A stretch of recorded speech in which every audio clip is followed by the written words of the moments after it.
तर आवारी यांनी नितीन गडकरी यांना नागपूरच्या पश्चिम विधानसभा मतदारसंघातून 21,552 मतांनी पराभूत केलं होतं। म्हणजे उमेदवार कितीही मजबूत असू द्या किंवा लोकप्रिय असू द्या, नागपूरकर त्यांना जागा दाखवतात हा इतिहास आहे। यांच्या समोर त्यांना हार पत्करावी लागली होती आणि याच विजयामुळे भाजपला नागपूरमध्ये मुहूर्तमेढ रोवता आली। हा सर्व इतिहास जर आपण पाहिला तर नागपूरकर हे कितीही दिग्गज उमेदवार असला तरी नवीन उमेदवाराला प्राधान्य देतात असंच दिसतं।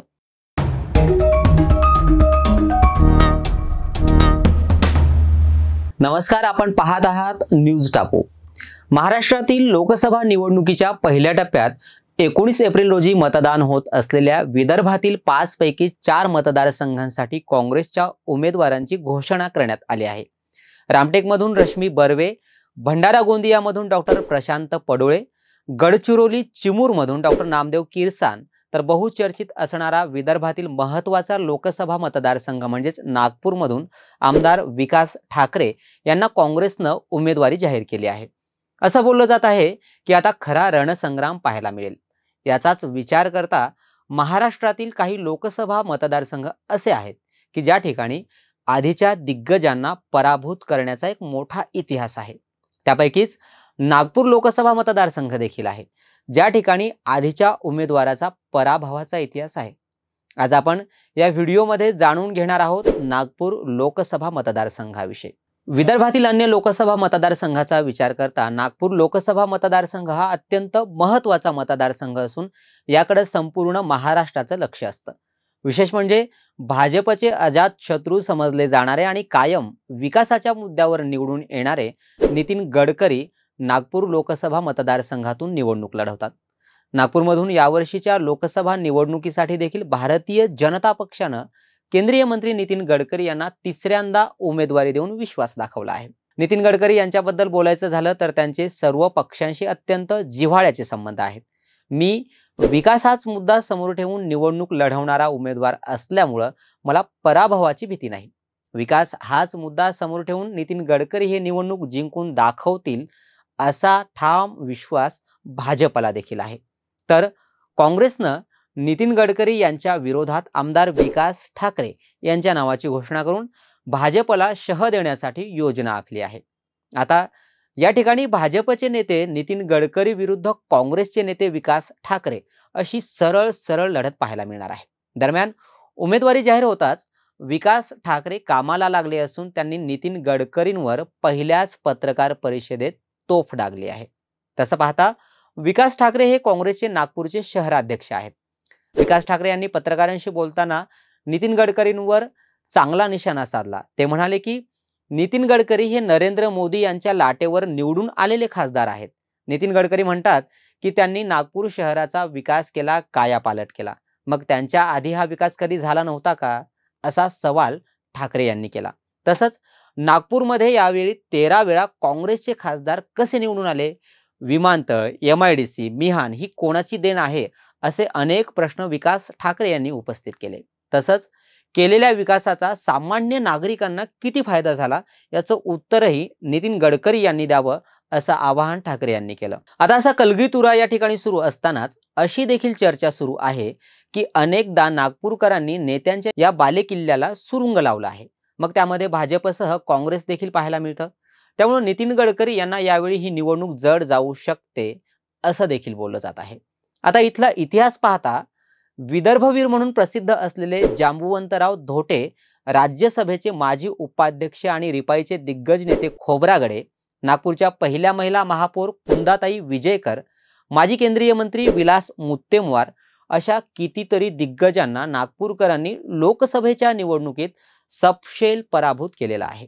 त्यामुळे असं बोललं जात आहे की ज्याप्रमाणे नितीन गडकरी यांना 1985 मध्ये विधानसभा निवडणुकीत पराभवाचा सामना करावा लागला होता, अगदी त्याचप्रमाणे यावेळी लोकसभा निवडणुकीत देखील त्यांना पराभवाला सामोरे जावं लागू शकतं असं जाणकारांचं मत आहे।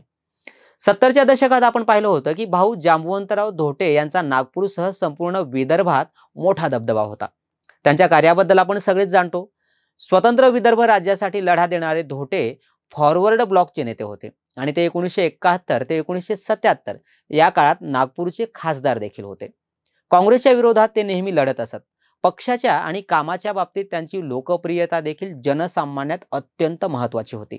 1978ला लोकसभेच्या निवडणुका झाल्या त्यावेळी इंदिरा काँग्रेसचे तरुण उमेदवार गेव आवारी त्यांच्या विरोधात उभे राहिले होते.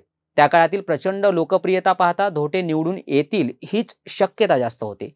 परंतु गेव आवारी यांनी धोटे यांचा सपशेल पराभव करून वयाच्या 25व्या वर्षी लोकसभेत आपली छाप सोडली आणि त्यावेळी क्रमानं जर पाहिलं तर धोटे यांना 3ऱ्या क्रमांकाची मतं मिळाली होती. याच वेळी विदर्भातील एक मोठं नाव आणि दलितांचे त्या काळातील महत्त्वाचे नेते म्हणून राजाभाऊ खोब्रागडे यांच्याकडे पाहिलं जात होतं.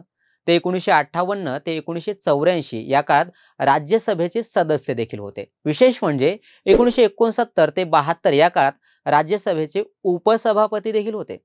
रिपाईचे उमेदवार म्हणून 1978ला लोकसभेच्या रिंगणात ते होते. त्यांना 2ऱ्या क्रमांकाची मतं मिळाली होती. याचाच अर्थ त्यांना देखील पराभवाला सामोरे जावं लागलं होतं. म्हणजे उमेदवार कितीही मजबूत असू द्या किंवा लोकप्रिय असू द्या, नागपूरकर त्यांना जागा दाखवतात हा इतिहास आहे.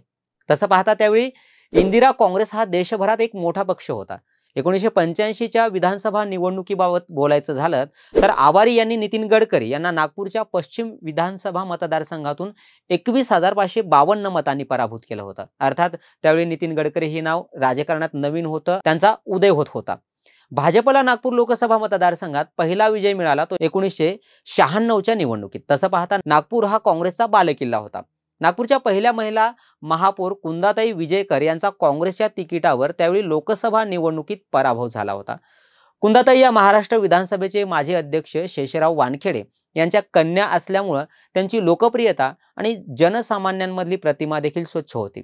परंतु 1996 ते 97 काळात नागपूरच्या पहिल्या महिला महापौर असून देखील, राजकारणात त्यांची चांगली पकड असून देखील, नागपूर काँग्रेसचा बालेकिल्ला असून देखील राम जन्मभूमी आंदोलनामुळे भाजपचे बनवारीलाल पुरोहित यांच्यासमोर त्यांना हार पत्करावी लागली होती. आणि याच विजयामुळे भाजपला नागपूरमध्ये मुहूर्तमेढ रोवता आली. आणखी एक उमेदवार या ठिकाणावरून लोकसभेच्या निवडणुकीत पराभूत झाले होते. ते म्हणजे 2014ला काँग्रेसचे दिग्गज नेते विलास मुत्तेमवार. नागपूरमधून सलग 4 वेळा निवडणूक जिंकणारे मुत्तेमवार यांना 2014च्या निवडणुकीत नितीन गडकरी यांनी 2,84,000 मतांनी पराभूत केलं होतं. तसंच 2019 मध्ये भाजपचे नितीन गडकरी यांनी काँग्रेसचे नाना पटोले यांना 2,16,009 मतांनी पराभूत केलं होतं. तसं पाहता गडकरी यांना 6,60,221 मतं मिळाली होती, तर 4,44,212 मतं नाना पटोले यांना मिळाली होती. हा सर्व इतिहास जर आपण पाहिला तर नागपूरकर हे कितीही दिग्गज उमेदवार असला तरी नवीन उमेदवाराला प्राधान्य देतात असंच दिसतं. या सर्व गोष्टींवरून जाणकार असा अंदाज व्यक्त करत आहेत की नितीन गडकरी यांच्यासाठी ही निवडणूक अवघड जाणार आहे. कारण काँग्रेसच्या कार्यकर्त्यांनी सर्व हेवे दावे विसरून एकत्र येत काम करायला सुरुवात केली आहे. आता बघूया नागपूरकर इतिहासाची पुनरावृत्ती करतात की विद्यमान खासदाराला लोकसभेत पाठवतात. तुर्तास इथेच थांबूयात. आपण पाहत रहा न्यूज टापू.